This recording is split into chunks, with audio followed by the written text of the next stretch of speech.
نستعينه ونستغفره ونؤمن به ونتوكل عليه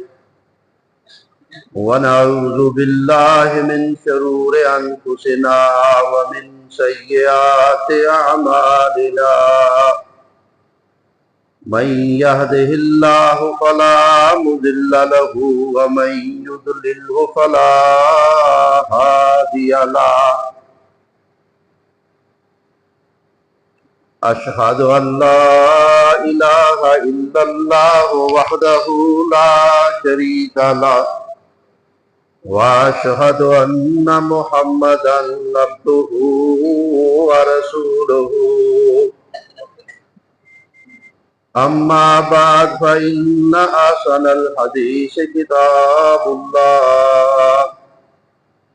وخير الهدي هدي محمد صلى الله عليه وسلم شر الأمور محدثاتها وكل محدثة بدعة وكل بدعة ضلالة وكل ضلالة في النار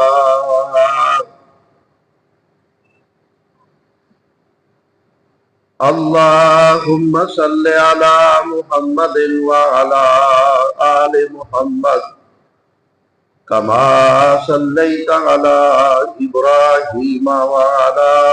آل إبراهيم إنك حميد مجيد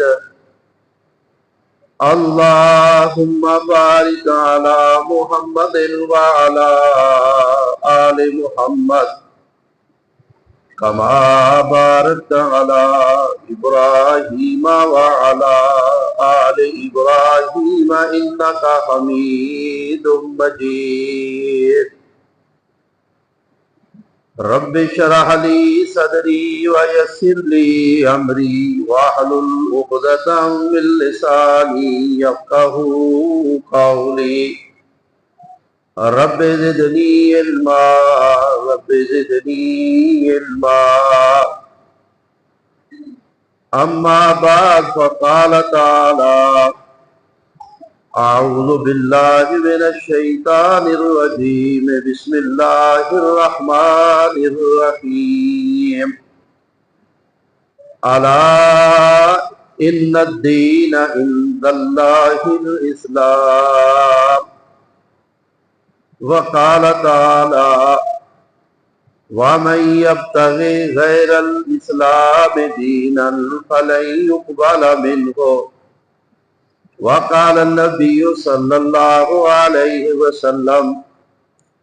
بني الإسلام على خمس شهادة أن لا إله إلا الله ومحمد رسول الله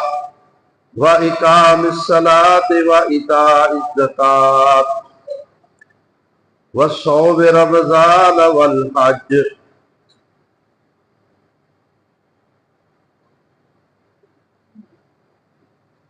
حمد و صلاۃ کے بعد اللہ تعالی نے فرمایا الا خبردار ان الدین عند اللہ الاسلام اللہ کے نزدیک صرف اور صرف تمہارے لیے مذہب اسلام ہی ہے، اسلام کے علاوہ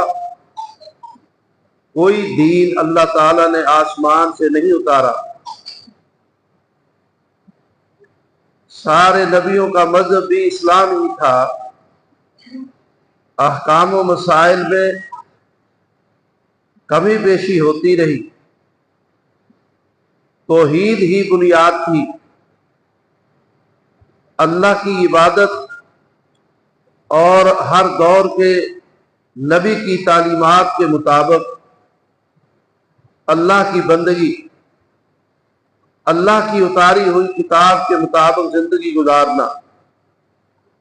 آدم علیہ السلام سے لے کر محمد الرسول اللہ صلی اللہ علیہ وسلم تک اللہ تعالیٰ نے کسی دور میں بھی لوگوں کو کھلی چھٹی نہیں دی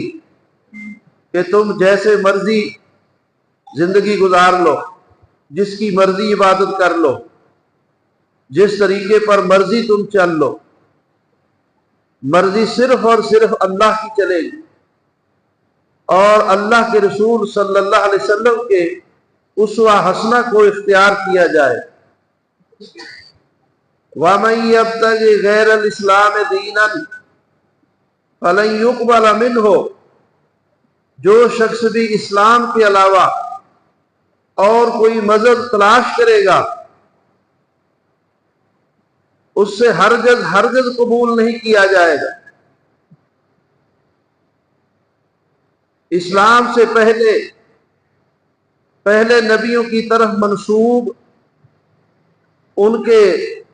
مذاہب یہود